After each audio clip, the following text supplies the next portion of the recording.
Neat పరీక్షా పత్రాల leak పై సుప్రీంకోర్టులో పిటిషన్ దాఖలైంది. మరింత సమాచారం మా ప్రతినిధి అరుణ్ అడిగి తెలుసుకుందాం. అరుణ్, నీట్ పై సుప్రీంకోర్టులో పిటిషన్ దాఖలకు సంబంధించిన వివరాలేంటి?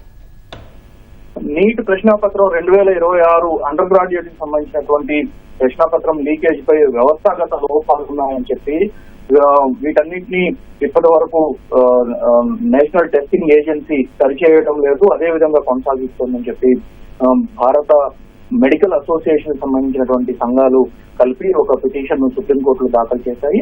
ఈ పిటిషన్ ప్రధానంగా నీట్ 2026 యూజీ గ్రాడ్యుయేట్ పరీక్షకు సంబంధించినటువంటి విషయంలో ఈ వ్యవస్థాగత లోపాలు ప్రతిసారి బయటపడుతూ ఉన్నటువంటి పరిస్థితి ఉంది కాబట్టి దీనిపైన సమగ్రమైన విచారణ చేపట్టాలని చెప్పి పిటిషన్ దాఖలు చేశారు.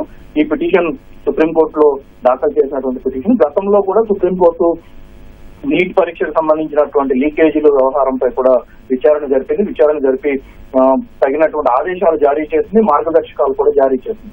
సో ఆ నేపథ్యంలో గతంలో సుప్రీంకోర్టు ఇచ్చినటువంటి మార్గదర్శకాలు ఏ విధంగా అమలవుతున్నాయి, ఇప్పుడు మరొకసారి సుప్రీంకోర్టు గత మార్గదర్శకాల తర్వాత 2024 అంతకు ముందు జరిగినటువంటి పేపర్ లీకేజీలు వాటన్నిటి సందర్భంలో విచారణ సందర్భంగా సుప్రీంకోర్టు ఇచ్చినటువంటి మార్గదర్శకాలు ఇక్కడ అమలు అవ్వట్లేదనే ఉద్దేశంతోనే ప్రధానంగా ఈ మెడికల్ అసోసియేషన్ సంబంధించినటువంటి ప్రతినిధులు పిటిషన్ దాఖలు చేశారు. సో ఆ నేపథ్యంలో వ్యవస్థాగత లోపాలను సరిచేయాలని, వ్యవస్థాగతంగా జరుగుతున్నటువంటి మొత్తం వ్యవహారం పైన సమగ్ర విచారణ చేపట్టాలని చెప్పి పిటిషన్ లో కోరినట్లుగా తెలుస్తోంది. ఈ పిటిషన్ పైన సుప్రీంకోర్టు విచారణ ఎప్పుడు తీసుకుంటుందనేది ఇప్పుడే స్పష్టంగా చెప్పలేము. దీనికి సంబంధించినటువంటి విషయాలు ఈ రోజు కోర్టు కార్యకలాపాలు ప్రారంభమైన తర్వాత కోర్టులో మెన్షన్ చేస్తారా లేదా డైరెక్ట్ గా విచారణకే తీసుకునే విధంగా ప్రయత్నం చేస్తారనేది చూడాల్సి ఉంటుంది.